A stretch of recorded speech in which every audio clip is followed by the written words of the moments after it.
آج کل میڈیا میں توشہ خانے کے ایک مقدمے کا بہت ذکر چل رہا ہے۔ یہ اصل میں ایک مقدمہ ہے جو پی ٹی آئی کے چیئرمین عمران خان صاحب کے خلاف قائم کیا گیا ہے۔ اس میں الزامات تو کچھ اور ہیں۔ الزام بلکہ یہ ہے کہ عمران خان صاحب نے توشہ خانہ سے جو تحائف حاصل کیے ان تحائف کو پھر اوپن مارکیٹ میں بیچا، اور ان کو بیچنے سے جو آمدنی ہوئی وہ انہوں نے اپنے سالانہ ایسٹس اینڈ لائبلٹیز کے اسٹیٹمنٹس میں ظاہر نہیں کی۔ یہ بنیادی طور پہ الزام ہے۔ تحائف خریدنا یا تحائف کو بیچنا، اس کے بارے میں ہم اور آپ اخلاقی طور پہ کوئی رائے رکھ سکتے ہیں، لیکن قانونی طور پہ کوئی جرم نہیں ہے۔ تو عمران خان صاحب نے جو تحائف حاصل کیے تھے، اس کے نتیجے میں جب ان کے خلاف یہ الزامات عائد ہوئے اور ان کے بارے میں ایک ریفرنس قائم کرنے کے لیے الیکشن کمیشن کو لکھا گیا، تو الیکشن کمیشن نے پھر اپنے فیصلے میں پہلی بار عمران خان صاحب نے جو تحائف وصول کیے تھے اور جو تحائف انہوں نے جس قیمت پہ حاصل کیے تھے، وہ تمام تفصیلات اپنے اس فیصلے میں لکھ دی جو انہوں نے جاری کیا۔ تو پہلی بار یہ توشہ خانہ کے حاصل کردہ گفٹس کے بارے میں معلومات منظر عام پہ آئی، لیکن یہ صرف عمران خان صاحب کے بارے میں تھی۔ ہونا تو یہ چاہیے تھا کہ یہ معلومات تمام ہیڈز آف دی اسٹیٹس اور ہیڈز آف دی گورنمنٹ جنہوں نے ماضی میں یہ توشہ خانے سے گفٹس حاصل کیے، ان کے بارے میں تمام تر تفصیلات بھی جاری کر دی جاتی۔ ہوا یہ کہ بعد میں پھر کچھ لوگوں نے عدالت کو اپروچ کیا اور ان سے کہا کہ باقی ہیڈز آف دی اسٹیٹس اور ہیڈز آف دی گورنمنٹس کے بارے میں بھی توشہ خانے سے جو تحائف لیے گئے ہیں، وہ تمام تفصیلات جو عمران خان صاحب کے بارے میں جاری کی گئی ہیں، وہ ان باقی لوگوں کے بارے میں بھی جاری کر دی جائے۔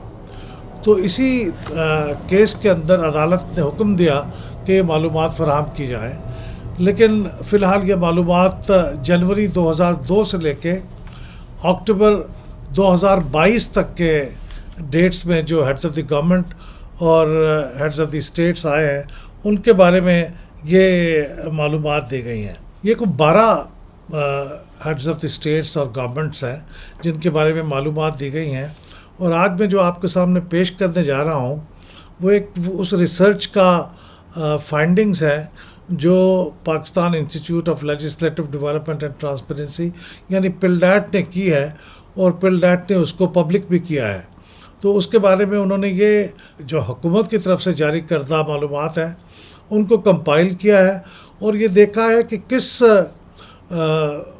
ہمارے سربراہ نے، خواہ وہ سربراہ حکومت تھا یا سربراہ مملکت تھا، کتنے مالیت کے تحفے توشہ خانے سے حاصل کیے ہیں، اور پھر وہ جو مالیت کے تحفے تھے ان کو انہوں نے کنورٹ کیا ہے پر ایئر آف دیئر گورنمنٹ، یعنی ایک صاحب جو 5 سال میں انہوں نے کچھ تحفے اکٹھے کیے ہیں یا تحفوں کی مالیت بنتی ہے، ان کو پھر پر ایئر پہ ڈیوائڈ کر دیا ہے تاکہ ایک ریئلسٹک سی چیز سامنے آ سکے۔ کیونکہ ایک صاحب جو 6 مہینے کے لیے وزیر اعظم رہے اور انہوں نے کچھ تحائف لیے، اور ایک صاحب جو 5 سال تک کے لیے وزیر اعظم رہے اور انہوں نے کچھ تحائف اکٹھے کیے، تو دونوں کو کمپیریزن اس کا فیئر نہیں ہوگا اگر اس کو ہم ریلیٹ نہ کریں اس مدت سے جس مدت کے لیے وہ وزیر اعظم رہے۔ تو ہم نے per year of their duration of service اس کو ہم نے کاؤنٹ کیا ہے، اور پھر بعد میں یہ سوال پیدا ہوا کہ دیکھیے یہ تو ڈالرز میں اس کی ویلیو تھی اور ڈالر سے پھر روپوں میں کنورٹ ہوئی، تو مختلف زمانوں میں ڈالر کا جو کنورشن ریٹ ہے روپیز میں وہ مختلف رہا ہے۔ تو یہ بھی کوئی ایکوریٹ نہیں ہوگا کہ آپ صرف روپوں کے اندر تحفوں کی مالیت کو ظاہر کریں۔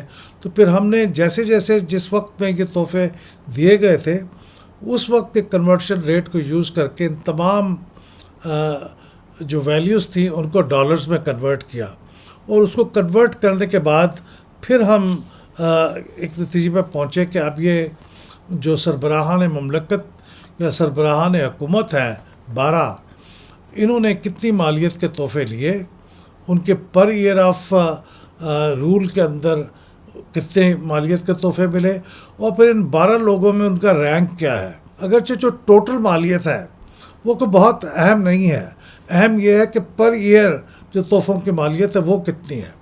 اس حساب سے ہم دیکھتے ہیں، دونوں باتیں ڈسکس کرتے ہیں۔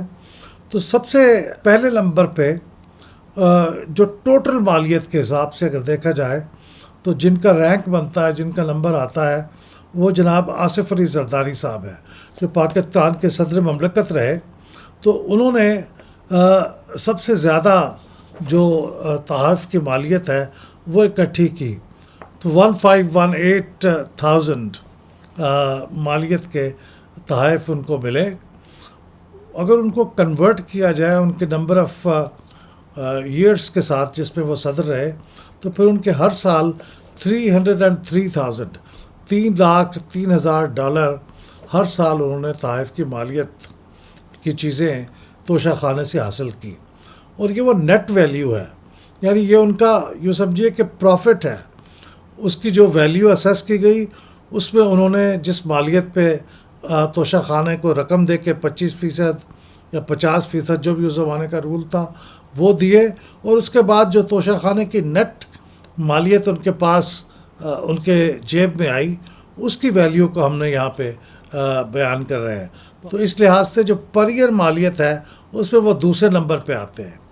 پر ایئر مالیت کے حساب سے جو سب سے زیادہ پہلے نمبر پہ آتے ہیں جنہوں نے سب سے زیادہ تحائف وصول کیے، تو ان کی تقریباً $7 lakh پر ایئر بنتی ہے شاہد خاقان عباسی صاحب کی، جو پاکستان کے وزیر اعظم رہے ہیں. بڑے تھوڑے عرصے کے لیے رہے، لیکن اس تھوڑے عرصے میں بھی انہوں نے جو تحائف حاصل کیے اس کو جب ایک سال کے اوپر ہم کنورٹ کرتے ہیں تو $699,000 پر ایئر ان کو تحائف کی مالیت حاصل ہوئی. اس لحاظ سے وہ پہلے نمبر پہ ہیں. اور تیسرے نمبر پہ عمران خان صاحب ہیں. عمران خان صاحب کو $1,96,000 ایک سال میں ان کی ایوریج بنتی ہے ان تحائف کی جو انہوں نے حاصل کی ہے. اور اس کے بعد چوتھے نمبر پہ ہیں جناب نواز شریف صاحب. ان کی جو تحفوں کی مالیت ایک سال کی بنتی ہے وہ $1,26,000 بنتی ہے. پانچویں نمبر پہ جناب شوکت عزیز صاحب ہیں، جو پاکستان کے سابق وزیر اعظم ہیں، اور ان کی جو ایک سال کی تحائف کی جو نیٹ مالیت بنتی ہے وہ $95,000 بنتی ہے. چھٹے نمبر پہ جناب ظفر اللہ خان جمالی مرحوم، وہ بھی سابق وزیر اعظم ہیں پاکستان کے. ان کی مالیت بنتی ہے جو کہ $30,000 پر ایئر کے حساب پہ ایوریج ہوتی ہے.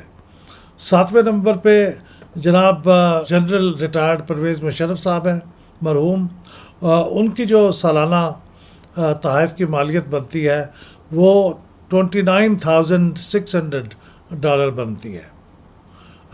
اس کے بعد جو آٹھویں نمبر پہ ہیں وہ جناب راجہ پرویز اشرف ہیں.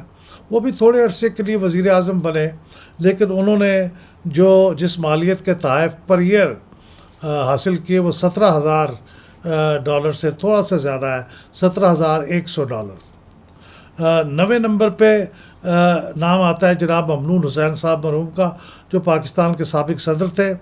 انہوں نے $12,100 پر ایئر کے حساب سے تحائف کی مالیت سے فائدہ اٹھایا. اس کے بعد نمبر آتا ہے جناب شہباز شریف صاحب کا، جو موجودہ وزیر اعظم ہے. اس وقت جب میں یہ بات کر رہا ہوں تو وہ 10ویں نمبر پہ ہے، اور ان کو $7,600 سالانہ کے حساب سے ان کا جو تحائف انہوں نے حاصل کیے وہ بنتے ہیں. اور 11ویں نمبر پہ ہیں جناب سید یوسف رضا گیلانی صاحب. وہ بھی پاکستان کے سابق وزیر اعظم ہیں، اور انہوں نے $7,100 پر ایئر کے حساب سے تحائف کی مالیت سے فائدہ اٹھایا. اور 12ویں نمبر پہ یعنی بالکل آخر میں آتے ہیں جناب ڈاکٹر عارف انوی صاحب، موجودہ صدر مملکت. اور ان کے جو تحائف کی سالانہ مالیت بنتی ہے وہ $6,400 بنتی ہے. تو یوں اس لحاظ سے میں دہرا دیتا ہوں کہ ہمارے رینک کیا رہا ہے. پہلا جو درجہ ہے وہ جناب شاہد خاقان عباسی صاحب کا ہے. دوسرے نمبر پہ آصف زرداری صاحب ہیں. تیسرے نمبر پہ عمران خان صاحب ہیں. چوتھے نمبر پہ محمد نواز شریف صاحب ہیں. پانچویں نمبر پہ شوکت عزیز صاحب ہیں. چھٹے نمبر پہ ہیں جناب ظفر اللہ خان جمالی صاحب. ساتویں نمبر پہ جنرل ریٹائرڈ پرویز مشرف. آٹھویں نمبر پہ جناب راجہ پرویز اشرف صاحب. 9ویں نمبر پہ جناب ممنون حسین صاحب مرحوم. اور 10ویں نمبر پہ